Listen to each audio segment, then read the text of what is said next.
मुगल अपने प्रोग्राम लगी लिपटी बगैर मैं आपकी खिदमत में हाजिर है।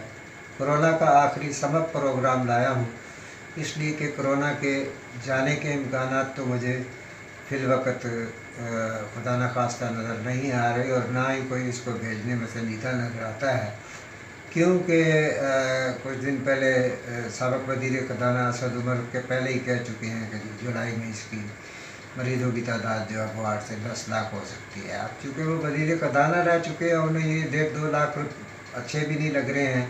वो तो रुपयों के हिसाब से मरीज़ों को देख रहे हैं, तो उन्होंने 10 लाख कह दिया है।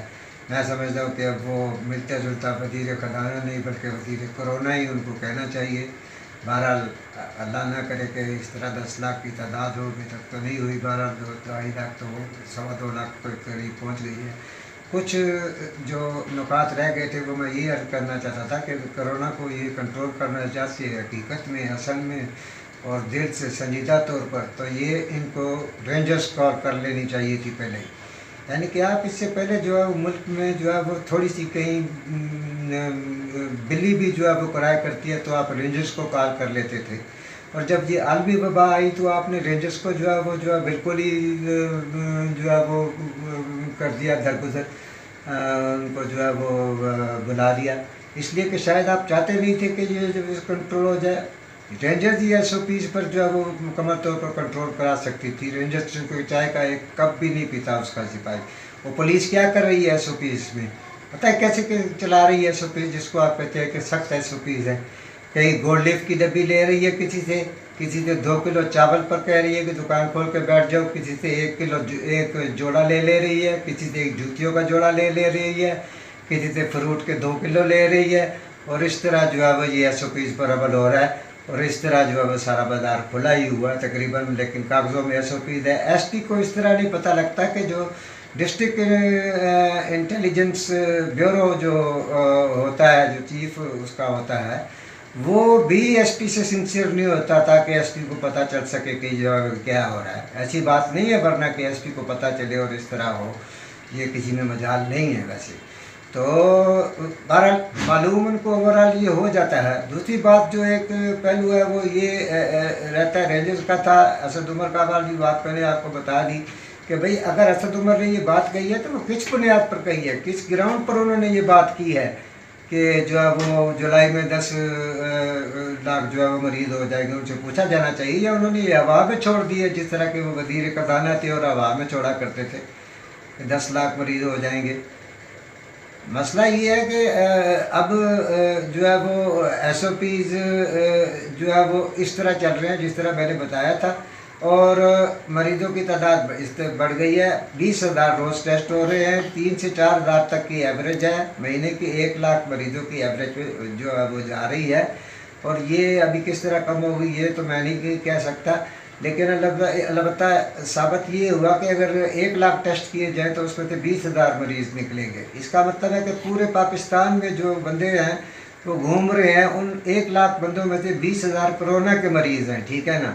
तो आगे चल के मुल्क की सूरत यार सारा समाजी निज़ाम तलपट हो चुका है, ठीक है ना। हुकूमत को अपनी भी पड़ गई हुई है अभी, और हुकूमत ने कोरोना को अब नॉर्मल लेना शुरू कर दिया है, क्योंकि उसको अपनी पड़ गई हुई है, और इधर उधर की बातें करनी शुरू कर दी हैं उन्होंने।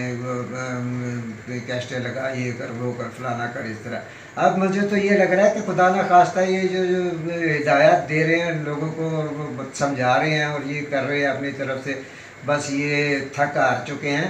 कहीं अभी खुदा ना खास्ता ये ना हो कि इस तरह कह दे कि जी 20 सेकंड हाथ धोने के बजाय वो ये कह दे कि जनाब अभी आपने 20 सेकंड हाथ नहीं धोने हैं, घर आकर जो है आपने जो है वो सीधा नलके के नीचे बैठ जाना है, 20 मिनट तक जो है वो कपड़ों समेत नहाना है, और उसके बाद जो है वो आपने कपड़े चेंज कर रहे हैं और उसको फिर सैनिटाइज़र से जो है वो कपड़ों को सुखा लेना है। अल्लाह माफ़ी हमारे मुल्क के हालात को अल्लाह तबारक व तआला जो है वो ही जो है वो अपने हबीब के सदक़े जो है वो हम पर करम करे। बसूरत दीगर हमें जो है वो किसी भी तरफ से कोई भी ना हुकूमत ना और कोई अनासर जो है वो संजीदा नज़र आते हैं। एक फ़ौज थी जो कि जो है वो इस वक्त उसकी जो इस वक्त कंडीशन है वो इस तरह की नहीं है कि वो इसमें इन्वॉल्व हो। सरहदों की सूरत हाल बहुत नाजुक है, और वरना अगर इस तरह ना होती सरहदों की सूरत हाल, तो आज ये कोरोना की सूरत हाल भी इस तरह ना होती।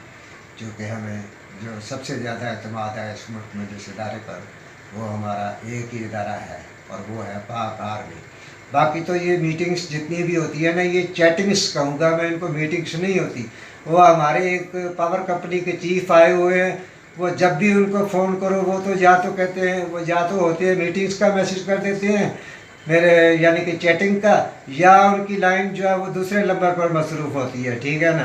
तो वो किसी से बात ही नहीं करते। वडेरा उनको मिस कॉल कर दे तो वो खुद कॉल करते हैं, जबकि कोई आम आदमी उनको कॉल करे तो वो कॉल ही नहीं करते जनाब। चीफ साहब है ये, पावर कंपनी के चीफ है जनाब ये, ठीक है ना।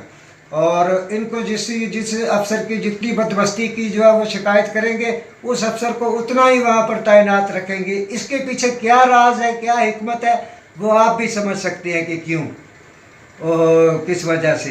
तो इसी तरह से ये बात है कि ये जो हुकूमत कोरोना के हवाले से जो मीटिंग्स कर रही है, वो यही बस है कि आमदन गुफ्तन, नशिस्तंद गुफ्तंद और बर्खास्तंद वाला हिसाब है। और मीटिंग में एक दूसरे की कोई बात समझता ही नहीं। जिस तरह के गली में दो बहरे मिलते हैं, और एक बहरा कहता है कि यार दूसरे से कि कहाँ जा रहे हो भाई, बधार जा रहे हो? वो कहता है नहीं यार बधार जा रहा हूँ।